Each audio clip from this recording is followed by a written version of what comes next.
Oops. What's that? Oh, can you? Oh, there you are.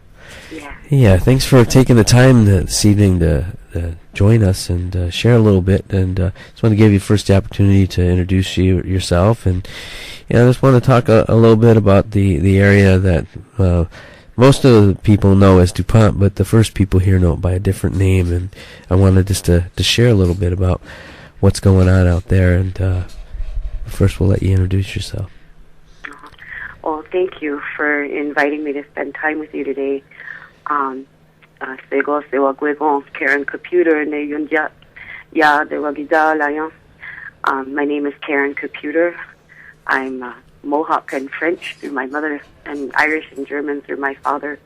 My maternal community is Aguasasne, but I've lived out here in Washington State since 1993, and largely within Nisqually territory since 2001. I want to mention first of all, I want to send my greetings and my love to Salatupke Leonard Squally, the Nisqually elder that I've been working with for 10 years on these issues. And he wanted to be with us today, but had a little mishap, so we'll get him on there when he's feeling a little better. And the work that Leonard and I have been concentrating on for the past 10 years is his life's work in protecting the grave sites and the sacred places of his ancestors and his contemporary people, mostly in the village of Sequalichu, which has come now to be known as the city of DuPont. Yeah, and I know in reading what you were just saying, I brings me back to when I first met Leonard. It was actually here in Evergreen. Yeah. It was at a powwow. And, I was a runner for him. I was going to get his coffee and things like that. We would chat, and he would just tell me some of the about certain sites around. But he came into his story, how when he was young, how he was being trained, and he didn't know it when he was younger. That's right. That he would be one of those people that knows where all these things are. That's right. And so I also wanted to send some prayers out to Leonard, and and we will get him on when he's ready. And, he's looking forward to it. But coming back into what you were saying, what got you started into? I'll just bring it in for me. Just I told my wife I wouldn't talk too much tonight, but but I just wanted to bring it in. When I read your dissertation that you sent about the things that you're doing, I'm first feeling all the healing and the emotions of what happened, because I have some friends that live out that way, and I never knew really. Deep down, I knew what was going on, but I didn't know that what was taking place there. So I wanted to bring it into how you got started. I know that you guys used to go out there, and before you met Leonard, you were feeling something happened here. Yeah, my partner Christopher was raised largely out at Nisqually. He's non-native, but spent a lot of time out there, and he spent a lot of time with elders out there who have since passed on. And they had related to him the history of the theft of the eastern two-thirds of the Nisqually Reservation in 1916-1917 by Pierce County, who the county was attempting to lure the United States military into establishing a base here in Puget Sound. And we lived in the town of Roy, next to the impact area on what's now Joint Base Lewis McChord. And Chris had revealed to me one day that much of those lands were, in fact, Nisqually Reservation land. And he and I used to go fishing out on Fort Lewis, and we'd walk from our house across the base to the lake, and there were places out there where I felt like I was kind of being watched, and I'd never had that feeling before. And something was telling me in this one certain place that there were people buried there, and without really, knowing very much of the history, something just compelled me really to start leaving food and tobacco and some other offerings there. And eventually these feelings and these dreams that I was having were getting so strong that I insisted that Chris take me out to meet some of the elders who knew this history. And he brought me out to Roy Wells and his partner Marianne Squally, and I began to learn of the history of the illegal condemnation. And Roy suggested that I talk with his cousin Leonard, who, I've come to learn is one of the most knowledgeable people about Nisqually history living today. And Leonard and I spent quite some time together talking about the condemnation and the trauma that it caused within the community and still causes to this day. And I was an undergraduate student at Evergreen at the time, and asked him if I could have his permission to write a research paper about it for my class. And that's where we began our work. And in the midst of that, one day he asked me to drive him out to the city of DuPont, and he didn't tell me why. So we drove out there, and we parked on a side street, and we were going to get out of the car, and when I opened the door to the car, I had the most indescribable feeling of anguish, pain, and pressure, and it was a physical feeling. And I asked him what had happened out there, and he began to tell me some of the history of that place and what had happened out there. This is one of the oldest known villages in Puget Sound. Archaeological evidence, being what it is, it indicates a history of, at the very least, 5,260 years.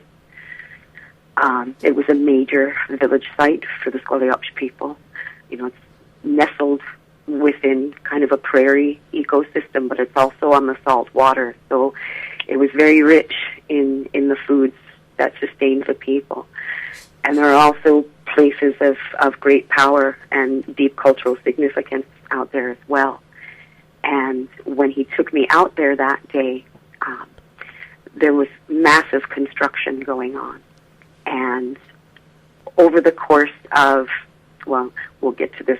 I'll get back to the history of the founding of this settler town in a moment. But there was massive construction going on, both residential homes and industrial, and many Nisqually ancestral grave sites had been desecrated over, I say, by that point it was a 30-year span. Now it's been over 40 years now. Just so my listeners can understand, that from what I know and what I've read, is like the Squaliopsh on the West Coast was the largest village on the West Coast at one time. That's my understanding as well. Leonard has told me that in documentation that he had at one time that they estimated that 12,000 people were living in this village, and in looking at the recorded archaeological sites out there, I've seen that they have documented over 17 longhouses, through various stages of time, not all there at once, but over the years. And so it was a major village site. And it didn't go unnoticed by European settlers when they came in. This is where Fort Nisqually was established in 1833, because it was such a major village, and because the British were looking to make profit in this area, they chose a place at which there were lots of people living. Yeah, when I hear the story, it reminds me of the things that I've uncovered myself in this area with a lot of the people coming in, and brings me back to a thing that I found that Isaac Stevens said in his log. He said there's nothing but a bunch of native people here, and there won't be a trace upon the settlers' arrival. And that mentality ran through, and as you're pointing out, what I want to stress is that there was a large population that was living here, that Absolutely. that communed with the land. I love what you put in the beginning part of your dissertation about the unity mind and ecology of the culture and nature Absolutely. of the coastal people. Yeah. And how it I don't know where it is in the document, but what I remember is how you were saying that when something's done to the people in the land, things happen. Yeah, some of the more contemporary terminology for these kinds of things. Some of my colleagues at the University of Washington talk about these things as land-based microaggressions, right? Where of course, we're inextricably tied to the land in my own people's understanding, and Leonard's understanding as well. We were all of one mind with the rest of creation.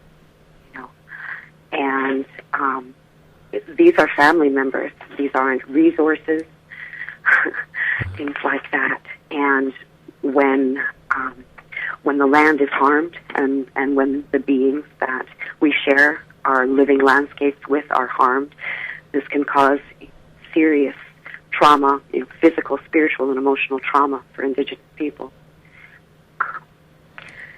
I appreciate you sharing that, because it's something that I've been wanting to stress for a long time, is that that I'm tired of hearing Native people need to get over it. These are the things that had happened in this the healing. I can feel the healing when I'm reading, and I'm sitting there, and I can feel the healing coming through as you were writing, and feeling that release, and to know that these are the things that have happened here. And they are continuing to happen. We call this settler colonialism, and this anthropologist Paul Wolf talks about how invasion is a structure and not just an event. And the kinds of attacks that we see on our landscapes, these are the contemporary forms of genocide.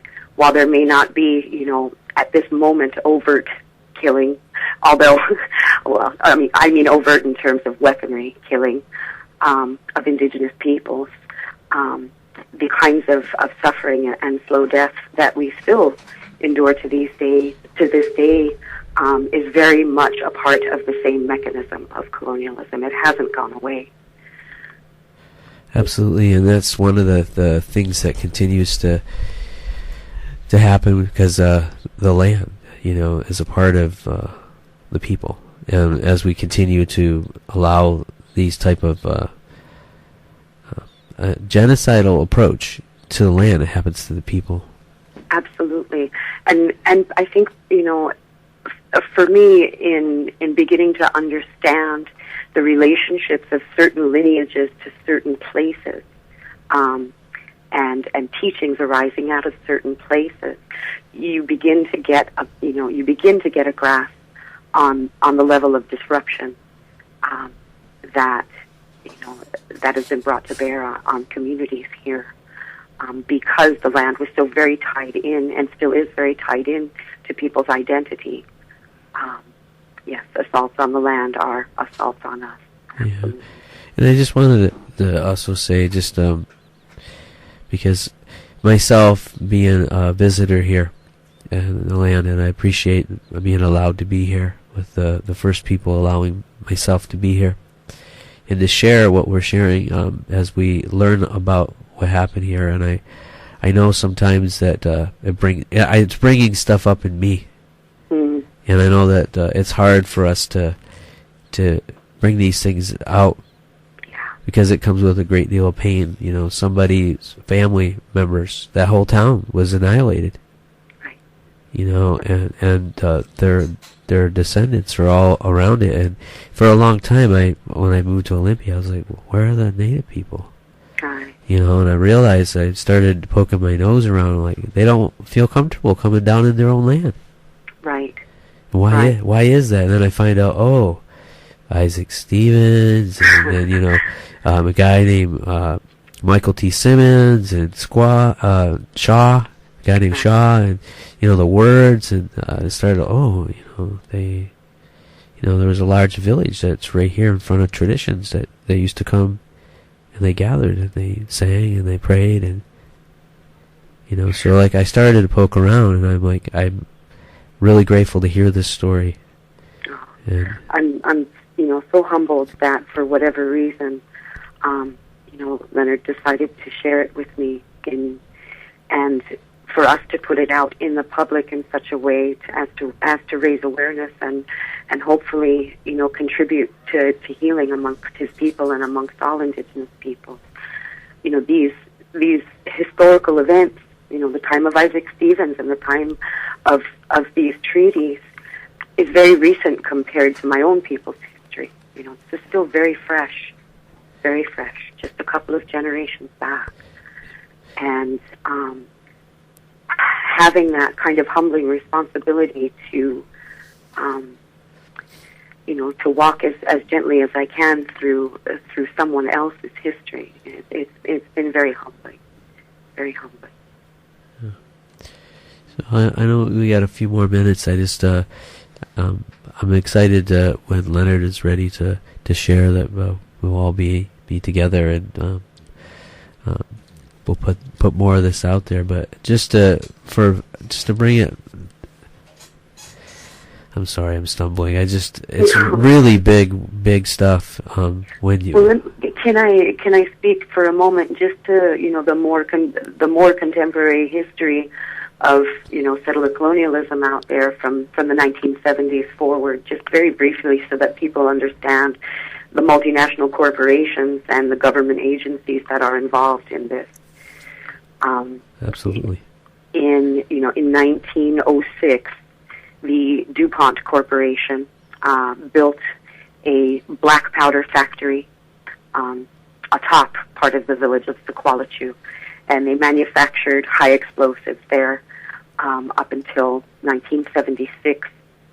And as environmental and archaeological resource protection laws began to be enacted during that time,